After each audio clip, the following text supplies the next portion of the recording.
Operación Jaque fue tal vez la operación de inteligencia militar más audaz, más ingeniosa y más exitosa de la historia reciente en el mundo entero. Me lo decía el periodista norteamericano Larry King, que es un gomoso, un estudioso de este tipo de operaciones, que esto se comparaba con la operación de Entebbe, con una gran diferencia. Aquí no se derramó una sola gota de sangre y se rescataron 15 secuestrados del corazón de la selva, de la guerrilla más poderosa, más peligrosa y más vieja de todo el continente. La operación Jaque tuvo dos efectos diametralmente opuestos. Para nuestras fuerzas militares, para nuestro ejército, fue una inyección de moral, de entusiasmo, de optimismo, de seguridad en sí mismo.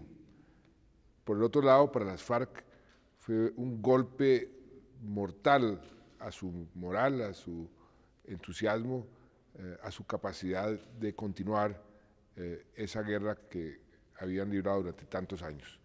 O sea que fue determinante como un factor adicional en la búsqueda de la paz, porque se trataba de quitarle a las FARC esa capacidad y ese deseo de continuar la guerra.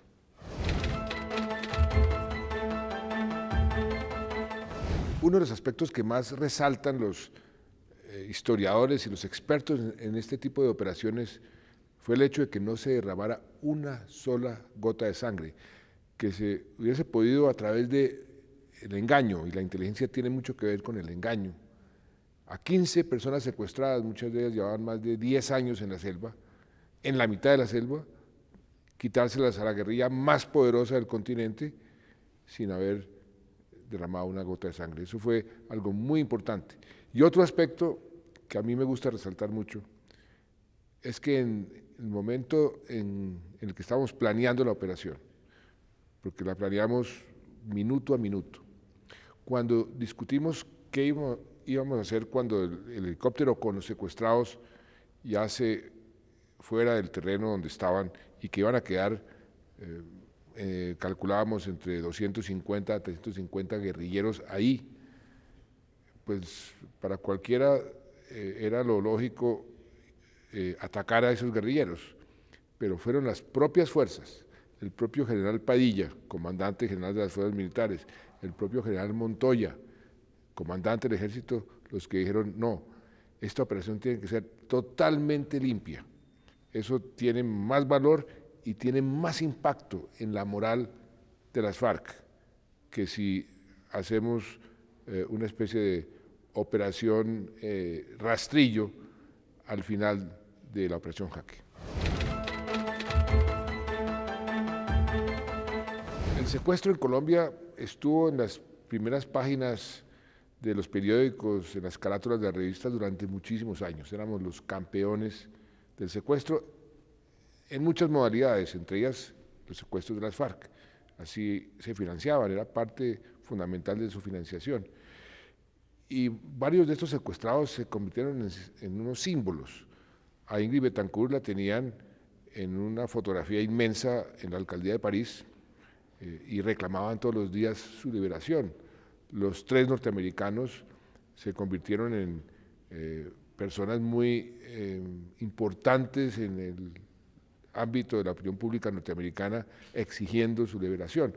Por supuesto, aquí en Colombia, pues los secuestrados que estaban en manos de las FARC y estos que estaban en la selva durante tantos años se convirtieron en un dolor permanente. Para mí era una obsesión ver cómo podíamos liberar a los secuestrados y por eso tomamos esa decisión muy arriesgada de darle el visto bueno y de hacer un seguimiento y planear y liderar esta operación. Cuando sentí pánico fue cuando efectivamente estábamos en plena operación y se calculaba que iba a durar entre 10, 15 minutos el helicóptero aterrizado mientras subían los secuestrados y el helicóptero comenzaba nuevamente a volar hacia el destino que se había establecido. Y eso se demoró.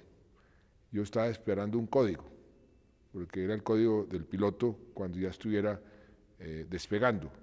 Y eso se demoró y fueron los minutos más angustiosos de mi vida. Y me alcancé a imaginar qué le iba a decir yo a los familiares de esos héroes que se atrevieron a participar en la operación, qué le iba a decir yo si algo le pasaba a los secuestrados, a sus familiares, pero todo eso me alcancé a imaginarme en esos minutos que se retrasó el despegue del helicóptero. Yo tenía muy claro que se requerían una serie de condiciones para poder iniciar un proceso de paz que fuese exitoso. Una de esas condiciones era invertir la correlación de fuerzas a favor del Estado, que los militares estuvieran mejor capacitados y tuvieran más poderío, más fortaleza frente a lo que las FARC tenían. Acuérdense de lo que era el Caguán era a la inversa. Todo el mundo decía, las FARC eran más poderosas que nuestro propio ejército. Por eso desde que fui ministro de Hacienda con el entonces ministro de Defensa, Luis Fernando Ramírez, comenzamos ese proceso de fortalecimiento de las fuerzas. Pero había una segunda condición, y era la de quebrar la voluntad de los comandantes de la guerrilla, que para ellos resultase mejor negocio negociar la paz que continuar en la guerra. Y por eso comenzamos a hacer operaciones en contra de los objetivos de más alto valor. Eso fue fundamental. Y dentro de esas operaciones, la que tuvo mucho éxito en quebrar la moral, la voluntad de continuar luchando, pues fue la Operación Jaque. Muchos de ellos durante muchos años creyeron que el comandante del Frente Primero, el alias Gafas, se había vendido, que él había sido sobornado por el gobierno. No creían que era posible que la operación fuera un engaño tan perfecto de inteligencia como la que se hizo. La volveré a hacer 1000 veces porque resultó exitosa. Y fue una operación realmente que nadie se va a olvidar de ella. Los libros de historia ya están hablando de ella.